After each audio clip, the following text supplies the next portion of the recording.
But life's been good for me. I mean, I've had, got 2 good girls and a granddaughter and a really good wife. Got good siblings. Just, had pretty well done pretty much what I wanted. For some reason, Right. cowboy come out in me somewhere. I had an uncle that liked horses. My mother had an uncle that trained horses, and they must have rubbed off somewhere. I don't know. Right. And I just picky enough about a horse that I'm going to mess with them until they get things right. Right. You know. By actually working with him in actual working situations, or did you start off with doing groundwork? Well, you got to do a certain amount of groundwork, and then I did a lot at home. There at Sandy, of course, had 21,000 acres that I looked after, and a horse will learn a lot trotting down a cow trail. You looking out between his ears. You get them tired and then come back and ask them to do something, and they're a lot easier to get along with. Yeah. And if you do that every day for 30, 60 days, well, pretty quick you got them. Horses were different when I started than they are now. I mean, they brought me a good many horses that were 3 and 4 and 5 years old when the halter broke. I mean, run them in the bronc pen and rope them, snub them, choke them down, get a stake hackamore on them, and take a horse and drag them out there to a stake rock, and stand around out there and watch them. And when they get straddled the rope and get in a wreck, go out there and help them get out. Lead them back to water the next day, and then take them back out there. Do that 3 or 4 days, and they get you're a friend to them. Then they're looking for you. Okay. And they were one of those horses. A lot of times you could ride them 2 weeks, and they was ready to go to work. I mean, and some of the horses now are a little bit more fragile-minded, and it takes a little more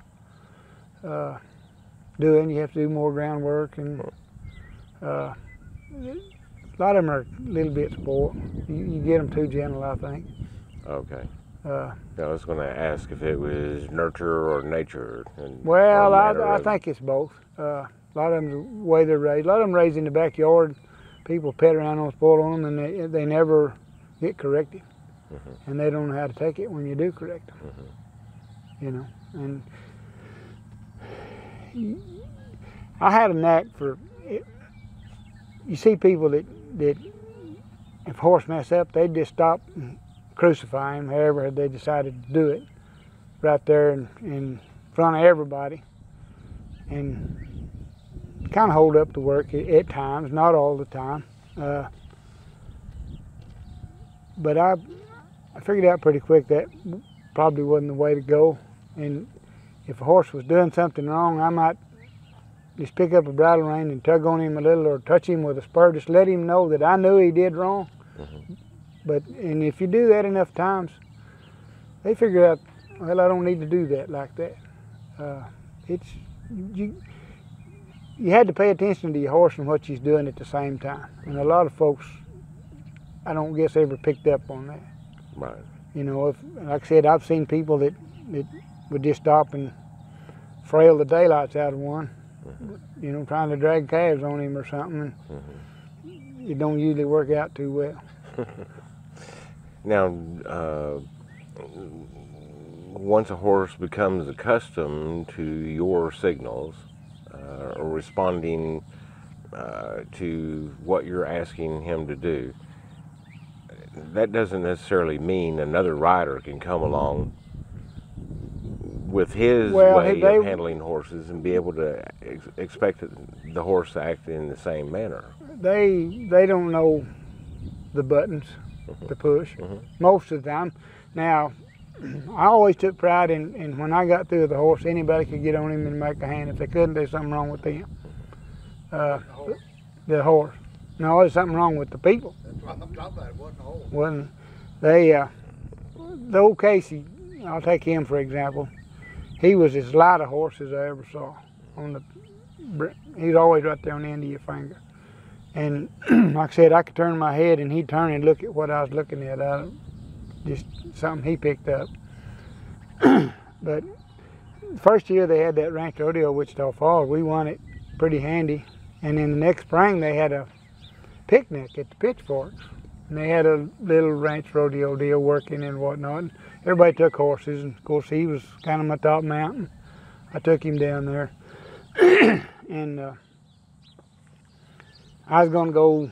Ricky Lowe, he didn't take a horse. He wouldn't. He usually just borrowed mine or something. I just needed to go some boy's room or something, and I said, "Here, get on old Casey and sit on him till I get back." I got back. He said, "Here, take this overtrained SOB." And I said, "What do you mean overtrained?" He said, "You turn your head and he turns around."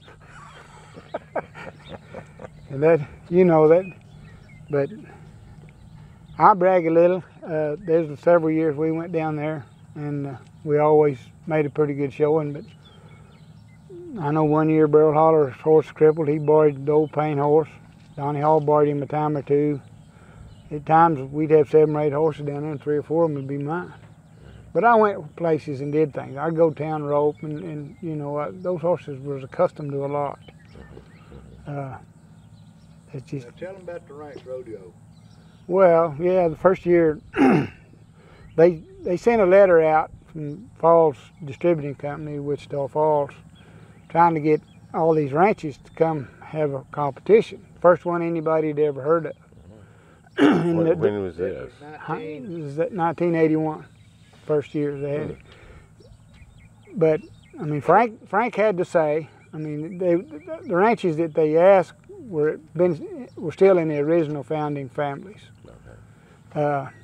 And Frank had to say so whether we could go or not. And he, Miss Lewis, she owned the ranch, and her nephews Bobby and Jinx Boston were here.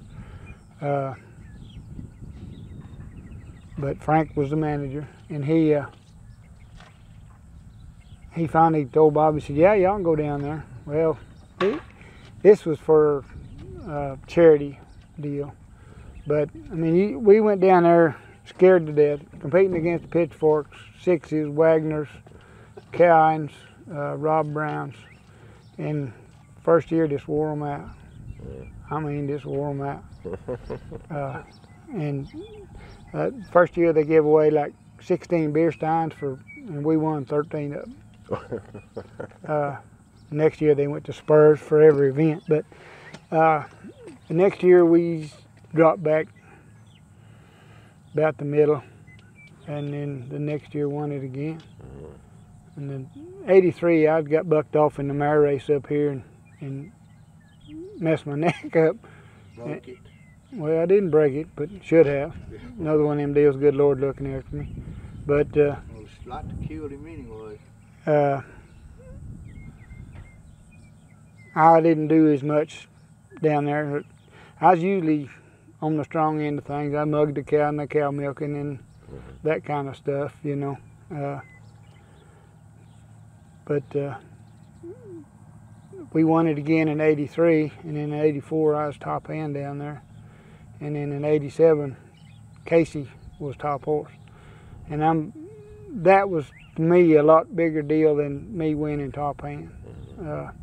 Because King Ranch was there 3 years, and Buster Welch won top horse 2 years, and I beat him the 3rd.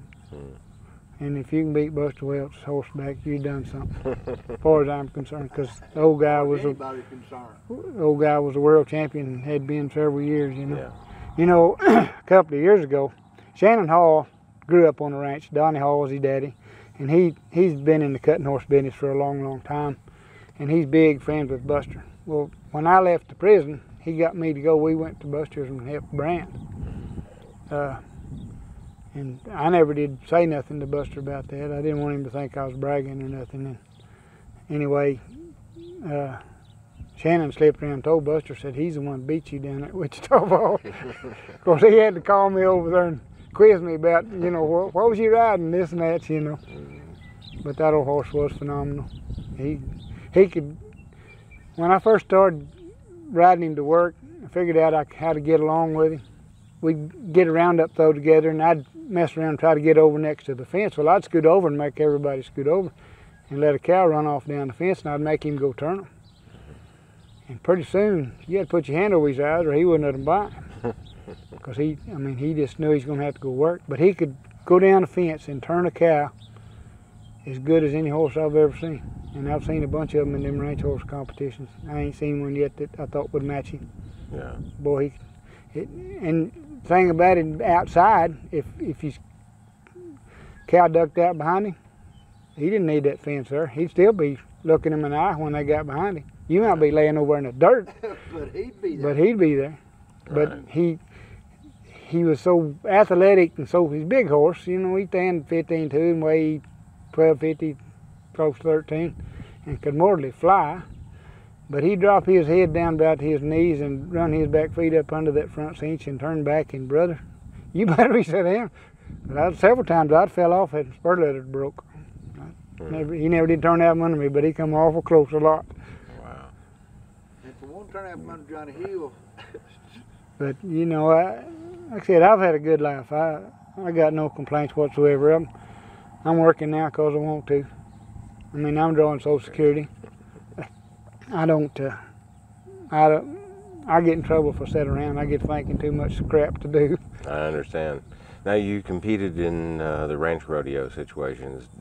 Were there other types of events that you competed in as well, such as cutting horse events? No, I used to team rope quite a bit. I never did go to the cutting side of it. To me, Team roping is kind of like in a local pot where well, people get yeah, together and do that? I went one year. The first year they had the Coors Association, I qualified to go to finals. We went to Fort Stockton, but it cost a lot to go every week, and if you're not winning a lot, well, you know, I felt like I was taking money away from my family in a way. Couldn't really afford it. Probably if I'd have won, I could have competed with most folks. Yeah. You know, but I just. Now, yours back in the 80s. I had a friend who was going to pharmacy school over in Oklahoma. Yeah. And I was amazed at how many people owned one or two horses that really didn't work cattle or anything. Yeah. They competed in these little roping events. Team pennings and roping events. Yeah. Yeah. Yeah. We used to go do some team penning. Everybody pitch in a few dollars and Yeah. then compete to win the pot, that Yeah. type of thing. Yeah. And you didn't have to drive very far. Yeah. I don't think he ever had Well, to drive I'll- more than 15 I'll miles. Tell you something about Oklahoma is them Okies will unhook a horse from the plow, beat you in the calf roping and outrun you in a horse race and give you a whooping if you don't like it. That's what I was always told. And I shouldn't say that, but well, true. I worked with a guy over here at the feedlot that was from Oklahoma, and he told me that one time. And them people over there are crazy about that roping. Yeah. They're good at it. Yeah. They're good at it. Well, you know, 40 years ago, Johnny, around here, everybody had a pen. I mean, everybody had a rope in Yeah. the backyard and this and that, and you just don't see it like you used to, you know. Well, all the guys I used to rope with have gotten pretty old. Andy, he was a PRCA card carrying roper and used to make money at it. But Andy was shrewd about his money. He kept books on his rope, and if he wasn't making money, he'd stay home and practice till he got to where he could make money again. And the thing about Andy and Drew and Lance Thornberry raised up there at Turning, Lance more so than Drew could rope on horses that weren't all that great and make them look good. And then turn around and sell the horse. Yeah, but I mean, they both started out on their dad's old ranch horses, you know, and they weren't all that great, but they got to where they could rope on them. Now, what's Lance